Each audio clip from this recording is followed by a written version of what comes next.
Hi hello ಎಲ್ಲರಿಗೂ ನಮಸ್ಕಾರ. ನಾನು ನಿಮ್ಮ ಅನಾಮಿಕಾ ಅನು. ಅಭಿವ್ಯಕ್ತಿ ಕಥಾಲೋಕಕ್ಕೆ ಸ್ವಾಗತ.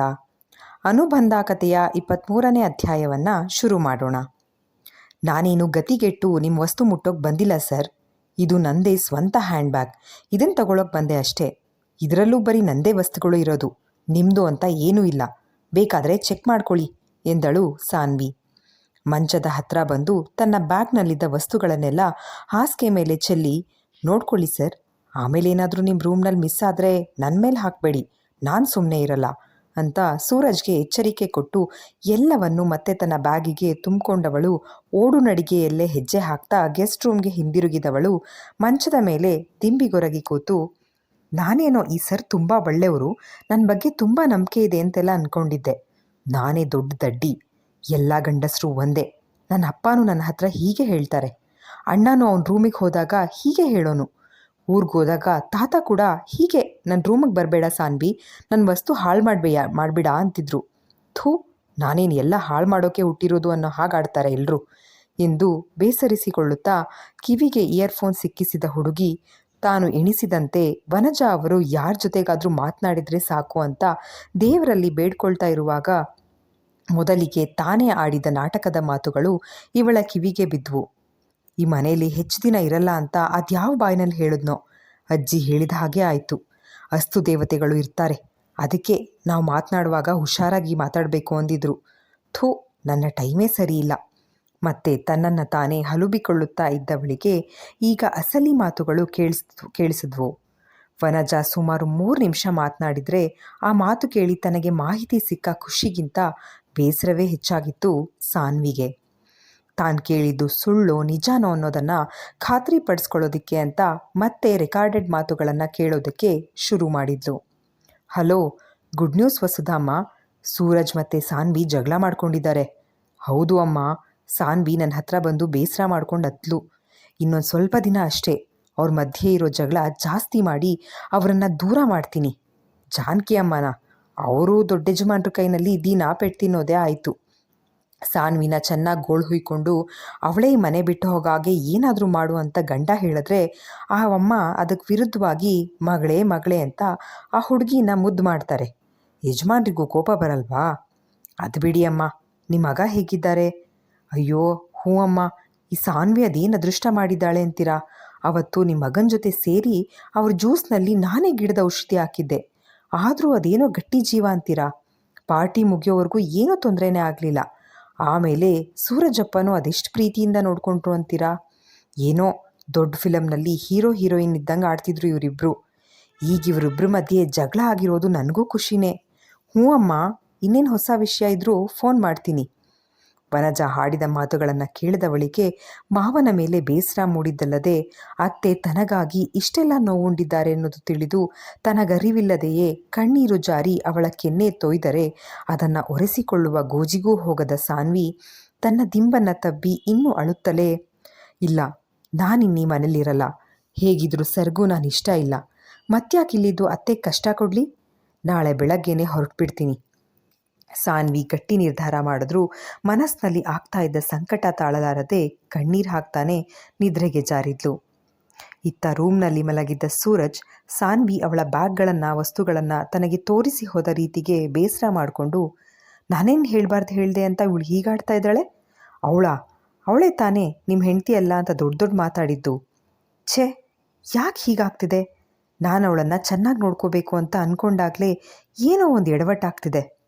ನಾನೇ ಬೆಳಗ್ಗೆ ಸ್ವಲ್ಪ ಸಮಾಧಾನವಾಗಿ ಮಾತನಾಡಿದರೆ ಇಷ್ಟೆಲ್ಲ ಆಗ್ತಾನೇ ಇರಲಿಲ್ಲ ಅಂತ ಮುಖ ಉಜ್ಜುತ್ತಾ ಹಾಸಿಗೆಯಿಂದ ಎದ್ದ ಸೂರಜ್ ಗೆಸ್ಟ್ ರೂಮ್ಗೆ ಹೋಗಿ ನೋಡಲು ಅವಳು ತನ್ನ ಅಭ್ಯಾಸದಂತೆ ದಿಂಬನ್ನು ತಬ್ಬಿ ಬೋರಲು ಮಲಗಿದ್ಲು. ಸಾನು, ಎಚ್ಚರ ಇದ್ದೀಯಮ್ಮ ಕೇಳುತ್ತಾ ಅವಳ ಪಕ್ಕ ಕೂತವನು ಮೆಲ್ಲಗೆ ಅವಳ ಕೈ ಸರಿಸಿ ನೋಡಿದ್ರೆ ಅವಳ ಕೆನ್ನೆಯ ಮೇಲೆಲ್ಲ ಕಣ್ಣೀರ ಕಲೆ. ಇಷ್ಟೊತ್ತು ಅವಳು ಅಳ್ತಾನೆ ನಿದ್ದೆಗೆ ಜಾರಿದ ಕುರುಹು ಕಂಡು ಸೂರಜ್ ಕಂಗಾಲಾಗಿ ಹೋದ. ಸಾನು, ನಾನು ನಿನಗೆ ಇಷ್ಟೊಂದು ಬೇಸರ ಮಾಡಿಬಿಟ್ನಾ? ಕಣ್ಣೀರು ಹಾಕ್ತಾನೆ ಮಲಗಿದ್ದೀಯಲ್ಲೋ. ಸಾರಿ ಕಣೋ ಮುದ್ದು, ಇವತ್ತೇ ಲಾಸ್ಟ್. ಇನ್ಯಾವತ್ತೂ ನಿನ್ನ ಕಣ್ಣಲ್ಲಿ ನೀರು ಹಾಕ್ಸಲ್ಲ ನಾನು ಎಂದು ಮಡದಿಯ ಹಣೆಗೆ ಮುತ್ತಿಟ್ಟು ಅವಳ ಪಕ್ಕದಲ್ಲೇ ತಾನೂ ಮಲಗಿದ. ನಿದ್ದೆನಲ್ಲಿ ಅದೇನೋ ಕನವರಿಸುತ್ತಾ ಕೊಸರಾಡ್ತಿದ್ದ ಹುಡುಗಿಯನ್ನ ಎಬ್ಬಿಸಿದ ಸೂರಜ್ ಅವಳಿಗೆ ಕುಡಿಯಲು ನೀರು ಕೊಟ್ಟಾಗ ಅದನ್ನು ಕುಡಿದ ನಂತರ ಸೂರಜ್ ತನ್ನ ಪಕ್ಕ ಇರೋದನ್ನು ಕಂಡು ಆಶ್ಚರ್ಯದಲ್ಲಿ ಕಣ್ಣುಜ್ತಾ ಅವನನ್ನು ನೋಡಿ, ಸರ್ ನೀವಿಲ್ಲಿ? ನೀವ್ಯಾಕೆ ಇಲ್ಲಿಗೆ ಬಂದಿದ್ದು? ಏನಾದರೂ ಬೇಕಿತ್ತಾ ಎಂದು ಪ್ರಶ್ನಿಸಿದ ಮಡದಿಗೆ ಹೌದೆನ್ನುತ್ತಾ ಅವಳನ್ನು ಎತ್ತಿಕೊಂಡವನು ಅವಳನ್ನು ತಮ್ಮ ರೂಮಿಗೆ ಕರೆದೊಯ್ಯುತ್ತಾ, ಸಾರಿ ಸಾನು, ತಪ್ಪೆಲ್ಲ ನಂದೆ. ನಿನಗೆ ತುಂಬ ಬೇಜಾರು ಮಾಡಿಬಿಟ್ಟೆ ಕಣೆ. ಅದಕ್ಕೆಲ್ಲ ಮತ್ತೊಮ್ಮೆ ಸಾರಿ. ಆದರೆ ನನ್ನ ಜೊತೆ ಮಾತು ಬಿಟ್ಟು ನಾನು ನಿಮ್ಮ ಹೆಂಡತಿ ಅಲ್ಲ ಅಂತೆಲ್ಲ ಹೇಳಬೇಡ, ನನಗೆ ಬೇಜಾರಾಗುತ್ತೆ ಸಾನು ಎಂದ.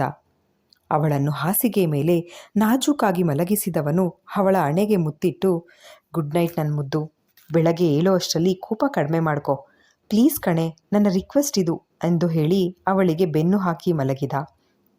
ತನ್ನ ಪಕ್ಕದಲ್ಲೇ ಮಲಗಿದ್ದವನನ್ನ ಅಪ್ಪಿ ತಾನು ಸಾರಿ ಸರ್ ಅಂತ ಹೇಳಿ ಅತ್ತು ಮನಸ್ಸು ಅಗುರ ಮಾಡ್ಕೋಬೇಕು. ಅವನಿಗೆ ತಾನು ಮುತ್ತಿಟ್ಟು ನೀವಂದರೆ ನನಗಿಷ್ಟ ಅಂತ ಹೇಳಬೇಕು ಅನ್ನೋ ಹಂಬಲ ಸಾನ್ವಿ ಮನಸ್ಸಿನಲ್ಲಿದ್ದರೂ ಇದ್ಯಾವುದನ್ನು ಇವಳು ಮಾಡೋದಕ್ಕೆ ಆಗುವುದಿಲ್ಲ. ಯಾಕಂದರೆ ಗಂಡನ ಪ್ರೀತಿಗೆ ಸೋತು ಇವಳಿಲ್ಲಿ ಉಳಿದ್ರೆ ಇವಳನ್ನು ಇಲ್ಲಿಂದ ಆಚೆ ಹಾಕೋದಕ್ಕೆ ಅಲ್ಲಿ ಮಸ್ಲತ್ತು ಮಾಡ್ತಾ ಇರೋರು ಅವಳ ಅತ್ತೆಗೆ ಕಾಟ ಕೊಡ್ತಾರೆ ಅಂತ ಅರಿತಿದ್ದವಳು ಮಲಗಿದ್ದವಳು ಎದ್ದು ಕೂತು, ಸರ್ ನಿದ್ದೆ ಬಂದಿಲ್ಲ ಅಂದರೆ 2 ನಿಮಿಷ ಮಾತಾಡ್ಬೋದಾ ಎಂದಳು. ಸಾನ್ವಿ ಪ್ರಶ್ನೆಗೆ ನಗುತ್ತಲೇ ತಾನು ಎದ್ದು ದಿಂಬಿಗೊರಗಿ ಕೂತವನು, ಅದೇ ಅಂದ್ಕೊಂಡೆ, ಯಾಕಿನ್ನು ನನ್ನ ತಿಗಣೆ ಮರಿ ನನ್ನ ನಿದ್ದೆಗೆ ಭಂಗ ಮಾಡಿಲ್ವಲ್ಲ ಅಂತ ಹೇಳಿದವನು ಸಾನ್ವಿನ ತನ್ನತ್ತ ಎಳೆದುಕೊಂಡು ಅವಳನ್ನು ತನ್ನ ಎದೆಗಾನಿಸಿಕೊಂಡು ನೆತ್ತಿಗೆ ಚುಂಬಿಸಿ ಭುಜ ಬಳಸಿದವನು, ಈಗ ಮಾತಾಡು ಎಂದವನ ತೆಕ್ಕೆಯಿಂದ ತನ್ನನ್ನು ಬಿಡಿಸಿಕೊಂಡವಳು ಮಂಚದಿಂದ ಹಿಡಿದು ನಿಟ್ಟುಸಿರುವಿಟ್ಟು, ನನಗೆ ಡಿವೋರ್ಸ್ ಬೇಕು ಸರ್. ಸಾನ್ವಿ ಈಗ ಹೇಳಿದ್ದೇನು ಅನ್ನೋದನ್ನು ನಂಬಲಾರ್ದೆ, ಏನಂದಿದ್ದು ನೀನು ಎಂದ ಸೂರಜ್. ಡಿವೋರ್ಸ್. ಯಾವುದೇ ಏರಿಳಿತವಿಲ್ಲದೆ ಅದೇ ಭಾವದಲ್ಲಿ ಮತ್ತದೇ ಹೇಳಿದ ಸಾನ್ವಿ ಮುಂದೆ ಬಂದು ನಿಂತ ಸೂರಜ್, ನಾನು ಬೆಳಗ್ಗೆ ರೇಗಿದ್ದಕ್ಕೆ ನೀನು ಹೀಗೆ ತಮಾಷೆ ಮಾಡಿ ನನ್ನ ಸತಾಯಿಸ್ತಾ ಇದ್ದೀಯಾ ಅಲ್ವಾ ಸಾನು ಎಂದ ಸೂರಜ್. ಅವನ ಪ್ರಶ್ನೆಗೆ ಇಲ್ಲ ಅಂತ ತಲೆ ಆಡಿಸಿದವಳು, ನಾನು ಸೀರಿಯಸ್ ಆಗಿ ಕೇಳ್ತಾ ಇರೋದು, ಪ್ಲೀಸ್ ಸರ್ ನನಗೆ ಡಿವೋರ್ಸ್ ಬೇಕು ಅಷ್ಟೇ, ಮತ್ತೇನು ಮಾತಬೇಡ. ಸಾನ್ವಿ ಆಡ್ತಾ ಇರೋ ರೀತಿಗೆ ಸೂರಜ್ ಕೋಪ ನೆತ್ತಿಗೇರಿತ್ತು. ಕೋಪದಲ್ಲಿ ಕಪಾಳಕ್ಕೆ ಹೊಡೆದವನು, ಹುಡುಗಾಟ ಆಡ್ತಾ ಇದ್ದೀಯಾ ಸಾನ್ವಿ? ಡಿವೋರ್ಸ್ ಬೇಕಾ? ಕೊಡಲ್ಲ. ಅದೇನು ಮಾಡ್ಕೋತೀಯೋ ಮಾಡ್ಕೊ. ನಾನಂತೂ ನಿನ್ನ ನನ್ನಿಂದ ದೂರ ಹೋಗೋಕೆ ಬಿಡಲ್ಲ. ನಂಗೆ ನೀನಂದರೆ ಇಷ್ಟ ಅಂತ 1000 ಸಲ ಬಡ್ಕೊಂಡಿದ್ದೀನಿ. ನಿನಗೂ ನಾನಂದರೆ ಇಷ್ಟ ಅಂತ ಗೊತ್ತು. ಯಾಕೆ ಅವತ್ತು ನಿನಗಿಷ್ಟ ಇಲ್ಲದೆ ನನ್ನ ಜೊತೆ ಅಷ್ಟು ಕ್ಲೋಸ್ ಆಗಿದ್ಯಾ? ನಾನು ಮುತ್ತು ಕೊಟ್ಟರು ಸುಮ್ಮನೆ ನನಗೆ ಸಹಕರಿಸಿದ್ದ, ಅಥವಾ ನನ್ನ ಜಾಗದಲ್ಲಿ ಬೇರೆ ಯಾರು ಇದ್ದರೂ ನೀನು ಹಾಗೆ ಕೋಆಪ್ರೇಟ್ ಮಾಡ್ತಿದ್ಯಾ ಎಂದ. ಸರ್, ಸೂರಜ್ ಮಾತು ಕೇಳಿ ಕೋಪದಲ್ಲಿ ಅರಚಿದ ಸಾನ್ವಿ ಅವನ ತೋಳು ಹಿಡಿದು, ಬಾಯಿಗೆ ಬಂದಂಗೆ ಮಾತಾಡಬೇಡಿ. ನನ್ನನ್ನು ಏನಂತ ಅಂದ್ಕೊಂಡಿದ್ದೀರಾ ನೀವು? ಅವತ್ತು ನೀವು ನನ್ನ ಗಂಡ ಅಂತ ನಾನು ಸುಮ್ಮನೆ ಇದ್ದಿದ್ದು. ನೀವಲ್ಲದೆ ಬೇರೆ ಯಾರಾದರೂ ನನ್ನ ಜೊತೆ ಮಿಸ್ಬಿಹೇವ್ ಮಾಡಿದರೆ ಅವರನ್ನು ನಾನು ಸುಮ್ಮನೆ ಬಿಡ್ತೀನಾ? ನಿಮ್ಮ ತಮ್ಮನ್ನೇ ನಾನು ಇನ್ನೂ ಕ್ಷಮಿಸಿಲ್ಲ. ಹೋ, ಅದು ಸರಿ, ಒಂದು ಮಾತು ಕೇಳಬೇಕಾಗಿತ್ತು. ಅವ್ರು ನಿಮ್ಮ ಸ್ವಂತ ತಮ್ಮನಾ ಎಂದಳು. ಸಾನ್ವಿ ಪ್ರಶ್ನೆಗೆ ಹಣೆ ಬಡ್ಕೊಂಡ ಸೂರಜ್, ನನ್ನ ಕರ್ಮ, ಏನೇ ಆಗಿದೆ ನಿನಗೆ ಇವತ್ತು? ಹೂ ಕಣೆ, ನೀರಜ್ ನನ್ನ ಸ್ವಂತ ತಮ್ಮ. ನನ್ನ ಅಪ್ಪ ಅಮ್ಮಂಗೆ ನಾವು 3 ಮಕ್ಕಳು ಅಂತ ನಿನಗೂ ಗೊತ್ತು ತಾನೇ? ಏನು, ಕೆಳಗಡೆ ಬಾರ್ ಕೌಂಟರ್ನಲ್ಲಿ ಕಲರ್ ಬಾಟಲ್ ನೋಡೋಕ್ಕೆ ಚೆನ್ನಾಗಿದೆ ಅಂತ ಯಾವುದಾದ್ರೂ ಬಾಟಲ್ನ ಖಾಲಿ ಮಾಡಿ ಬಂದಿದ್ದೀಯಾ ಹೇಗೆ? ಹೀಗೆ ಅಸಂಬದ್ಧವಾಗಿ ಮಾತಾಡ್ತಾ ಇದ್ದೀಯಾ ಎಂದನು. ನಿಮ್ಮ ಹತ್ರ ಇದೊಂದು ಮಾತು ಅನ್ಸ್ಕೊಳ್ಳೋದು ಬಾಕಿ ಇತ್ತು. ನಿಮ್ಮ ಥರ ನಿಮ್ಮ ಎಕ್ಸ್ ಗರ್ಲ್ ಫ್ರೆಂಡ್ ಥರ ನನಗೇನು ಕುಡಿಯೋ ಶೋಕಿ ಇಲ್ಲ. ಇವಾಗ ಈ ಮಾತೆಲ್ಲ ಬೇಡ. ಏನಿವಾಗ ನನಗೆ ಡಿವೋರ್ಸ್ ಕೊಡ್ತೀರಾ ಕೊಡಲ್ವಾ ಎಂದಳು. ಕೊಡಲ್ಲ. ನೀನೇನಾದರೂ ಬಡ್ಕೋ, ಎಷ್ಟಾದರೂ ಬಡ್ಕೋ, ನಾನು ನಿನಗೆ ಡಿವೋರ್ಸ್ ಕೊಡಲ್ಲ. ಸೂರಜ್ ಈ ಮಾತು ಹೇಳ್ತಿದ್ದ ಹಾಗೆ ಕೋಣೆ ಹೊರಗೆ ಓಡಿ ಹೋದವಳು ಮೆಟ್ಟಿಲು ಇಳಿಯುತ್ತಾ, ಅತ್ತೆ, ಮಾವ, ಅಜ್ಜಿ ಕೂಗುತ್ತಲೇ ಮನೆಯ ಹಾಲ್ಗೆ ಬಂದವಳು. ಅಜ್ಜಿ, ಅತ್ತೆ, ಮಾವ ಕಿರಿಚ್ತಾ ಇದ್ದವಳ ಬಾಯಿ ಮುಚ್ಚಿದ ಸೂರಜ್ ಕೈ ಕಚ್ಚಿದ ಸಾನ್ವಿ ಅವನ ಕಾಲನ್ನು ಜೋರಾಗಿ ತುಳಿದು, ನನ್ನಿಂದ ದೂರ ಇದ್ದರೆ ಸರಿ, ಇಲ್ಲ ಅಂದರೆ ಅಂತ ಬೆರಳು ತೋರಿಸ್ತಾ ಮಾತಾಡ್ತಾ ಇದ್ದ ಹುಡುಗಿಯ ಅಬ್ಬರ ರೂಮಿನ ತನಕ ತಲುಪಿ ಅವರೆಲ್ಲ ಹೊರಗೆ ಬಂದು ಏನಾಗ್ತಿದೆ ಅಂತ ನೋಡಿದ್ರೆ ಮಧ್ಯರಾತ್ರಿನಲ್ಲಿ ಲಿವಿಂಗ್ ರೂಮ್ನಲ್ಲಿ ನಿಂತು ಇವರಿಬ್ಬರು ಕಿತ್ತಾಡ್ತಾ ಇದ್ರು. ತಕ್ಷಣಕ್ಕೆ ಸಾನ್ವಿ ಬಳಿ ಧಾವಿಸಿ ಬಂದ ಜಾನಕಿಯವರು, ಏನಾಯಿತು ಮಗಳೇ, ಹೀಗೆ ರಾತ್ರಿನಲ್ಲಿ ಇಲ್ಲಿ ನಿಂತು ಜಗಳ ಆಡುವಂಥದ್ದು ಏನಾಗಿದೆ? ಮಗ ಸೊಸೆ ಮೇಲೆ ಹೆಚ್ಚಿನ ಕಾಳಜಿ ಹೊಂದಿರುವ ತಾಯಿಗೆ ಇವರ ಜಗಳ ಕಂಡು ಬೇಸರಕ್ಕೆ ಕಣ್ಣು ತುಂಬಿ ಬಂತು. ಅವರ ಕಣ್ಣೀರು ಕಂಡು ಸಾನ್ವಿಗೂ ದುಃಖ ಆಯಿತು. ಆದರೆ ತಾನೀಗ ಸುಮ್ಮನಾದರೆ ಕಷ್ಟ ಅಂತ ಮತ್ತೆ ಜೋರ್ ಧ್ವನಿನಲ್ಲಿ, ನನ್ನ ಯಾಕಂತ ಕೇಳ್ತೀರಾ ಅತ್ತೆ, ನಿಮ್ಮ ಮಗನನ್ನೇ ಕೇಳಿ, ನನಗೇನು ಬೇಕೋ ಅದನ್ನು ಕೊಡಲ್ಲ ಅಂತಾರೆ ಎಂದಳು. ಜಾನಕಿಯವರು ಈಗ ಮಗನ ಹತ್ರ ಹೋಗಿ, ಸೂರಿ ಏನೋ ಇದು, ನೀನು ಯಾಕೋ ಹೀಗಾದೆ, ನಿನ್ನ ಹೆಂಡತಿಗೆ ಏನು ಬೇಕೋ ಅದನ್ನು ಕೊಡಿಸೋ ಎಂದರು. ಅವಳಿಗೆ ಡಿವೋರ್ಸ್ ಬೇಕಂತೆ, ಕೊಡ್ಲಾ ಅಮ್ಮ ಎಂದ. ಮಗನ ಮಾತು ಕೇಳಿ ತಬ್ಬಿಬ್ಬುಗೊಂಡರು ಜಾನಕಿ. ಏನಮ್ಮ ಸಾನು ಇದು, ಸೂರಿ ಹೇಳ್ತಾ ಇರೋದು ನಿಜನಾ ಎಂದರು. ಹ್ಞೂ ಅತ್ತೆ, ಸರ್ ಹೇಳ್ತಾ ಇರೋದು ನಿಜ. ನೀವೇ ಹೇಳಿ ಅತ್ತೆ, ಇವ್ರಿಗೆ ಯಾವಾಗ ಕೋಪ ಬಂದರೂ ಯಾಕಾದರೂ ಇವಳನ್ನು ಮದುವೆ ಆದೆ ಅಂತ ಬೇಸರ ಮಾಡ್ಕೊಳ್ತಾರೆ. ಅಲ್ಲದೆ ನಾನೇನೋ ಬದುಕಿರೋದೇ ಊಟ ತಿಂಡಿ ಮಾಡೋಕೆ ಅನ್ನೋ ಹಾಗೆ ಹಂಗಿಸ್ತಾರೆ. ನನಗೂ ಬೇಸರ ಆಗುತ್ತೆ ಅತ್ತೆ ಎಂದವಳು ತನ್ನ ಮಾವನ ಹತ್ರ ಹೋಗಿ, ನೀವಾದರೂ ಹೇಳಿ ಮಾವ, ನನಗೂ ಈ ಬೇಡದ ಮದುವೆ ಸಾಕಾಗಿ ಹೋಗಿದೆ, ನನಗೆ ಇವ್ರ ಜೊತೆ ಜೀವನ ಪೂರ್ತಿ ಬದುಕೋ ಆಸೆ ಇಲ್ಲ ಅಂತ ಎಂದು ಹೇಳುವಾಗ ಅವರ ಮುಖದ ಮೇಲೆ ಮೂಡಿದ ನಗು ಕಂಡು ಅವಳ ಬೇಸರ ಮತ್ತಷ್ಟು ಹೆಚ್ಚಿತ್ತು. ಇವರಿಗೆ ನಾನೇನು ಕೇಡು ಮಾಡಿದ್ದೀನಿ ಅಂತ ನನ್ನ ಇಷ್ಟು ದ್ವೇಷ ಮಾಡ್ತಾರೆ ಮಾವ? ಮನಸ್ಸಿನಲ್ಲೇ ಕೊರಗ್ತಾ ಕಣ್ಣೀರು ಹಾಕಿದ ಸಾನ್ವಿ ಸೂರಜ್ ಹತ್ರಕ್ಕೆ ಬಂದು ಅವನೆದುರು ಕೈ ಮುಗಿದು ನಿಂತವಳು, ನಿಮ್ಮ ದಮ್ಮಯ್ಯ ಸರ್, ನನ್ನ ನಿಮ್ಮ ಲೈಫಿಂದ ಆಚೆ ಹಾಕ್ಬಿಡಿ ಸರ್, ನನಗೂ ನೆಮ್ಮದಿ, ನಿಮಗೂ ನೆಮ್ಮದಿ, ಹೇಳಬೇಕಂದ್ರೆ ಎಲ್ರಿಗೂ ನೆಮ್ಮದಿ ಎಂದಳು. ಸಾನ್ವಿ ಆಡ್ತಿದ್ದ ಮಾತುಗಳನ್ನು ಕೇಳಿ ಅವನ ಕೋಪ ಹೆಚ್ಚುತ್ತಲೇ ಇತ್ತು ಹೊರತು ಅವಳು ಇದ್ದಕ್ಕಿದ್ದ ಹಾಗೆ ಈಗೇಗೆ ಹಾಡ್ತಾ ಇದ್ದಾಳೆ ಅನ್ನೋ ಯೋಚನೆಯೇ ಬರಲಿಲ್ಲ. 1 ನಿಮಿಷ ಬಂದೆ ಎಂದು ತನ್ನ ರೂಮಿಗೆ ಹೋದವನು ಅರ್ಧ ಗಂಟೆ ಬಿಟ್ಟು ಕೆಳಗಿಳಿದು ಬಂದು, ಸಾನ್ವಿ ನಿಂಗೆ ಡಿವೋರ್ಸ್ ಬೇಕಾ? ಹಾಗಾದರೆ ಇಲ್ಲಿ ಕೇಳು, ನನಗೆ ಡಿವೋರ್ಸ್ ಕೊಟ್ಟ next second paper, news channel ಎಲ್ಲ ಕಡೆ ನಮ್ಮ ಮದುವೆ ಫೋಟೋ ವಿಡಿಯೋ ಲೀಕ್ ಆಗುತ್ತೆ. ಆಗ ನಿಮ್ಮ ಗುರುತು ಪರಿಚಯದವರು, ನಿಮ್ಮ ಸಂಬಂಧಿಕರ ಹತ್ರ ನಿಮ್ಮ ತಂದೆ ತಾಯಿ ಏನು ಜವಾಬು ಕೊಡ್ತಾರೆ? ಯೋಚನೆ ಮಾಡು. 10 ದಿನದಿಂದೇ ಮದುವೆ ಆಯಿತು, ಇವತ್ತು ಡಿವೋರ್ಸ್ ಆಯಿತು ಅಂತ ಹೇಳಿದರೆ ನಿಮ್ಮ ತಂದೆ ತಾಯಿ ಮರ್ಯಾದೆ ಎಲ್ಲಿಗೆ ಹೋಗಿ ನಿಲ್ಲುತ್ತೆ? ಛೇ, ನಿನ್ನ ತಾಯಿ ಸಂಕಟ ನೆನೆಸ್ಕೊಂಡ್ರೆ ಪಾಪ ಅನಿಸ್ತಾ ಇದೆ. ಹಾಗೆ ನಾನು ಡಿವೋರ್ಸ್ ಮಾಡಿದ ತಕ್ಷಣ ನಿನ್ನ ಅಣ್ಣನ ಕೆಲಸ ಹೋಗುತ್ತೆ.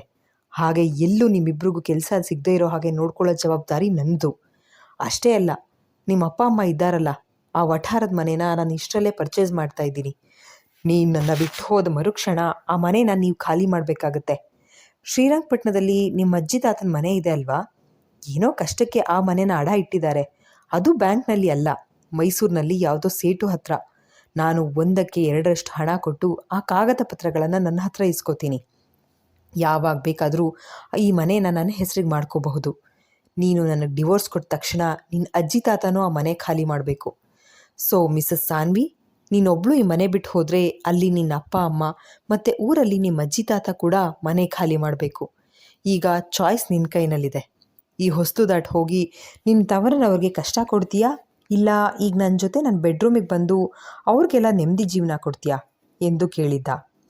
ಗುಡ್ ನೈಟ್ ಅಮ್ಮ, ಅಪ್ಪ ಆರಾಮಾಗಿ ಹೋಗಿ ಮಲ್ಕೊಳ್ಳಿ, ನಮ್ಮ ಜಗಳ ಇದ್ದಿದ್ದೆ ಎಂದು ಮೆಟ್ಟಿಲೇರಿ ಹೋದರೆ ಅಲ್ಲೇ ನೆಲದ ಮೇಲೆ ಅಳುತ್ತಾ ಕುಸಿದು ಕೂತ ಸಾನ್ವಿ, ಅತ್ತೆಗೆ ನನ್ನಿಂದ ಕಷ್ಟ ಅಂತ ಈ ಮನೆ ಬಿಟ್ಟು ಹೋಗಬೇಕು ಅಂದ್ಕೊಂಡ್ರೆ ಇವ್ರು ಹೀಗೆ ವಿಲನ್ ಥರ ನನ್ನ ಎತ್ತವರಿಗೆ ಕಷ್ಟ ಕೊಡೋ ಮಾತಾಡ್ತಾ ಇದ್ದಾರೆ.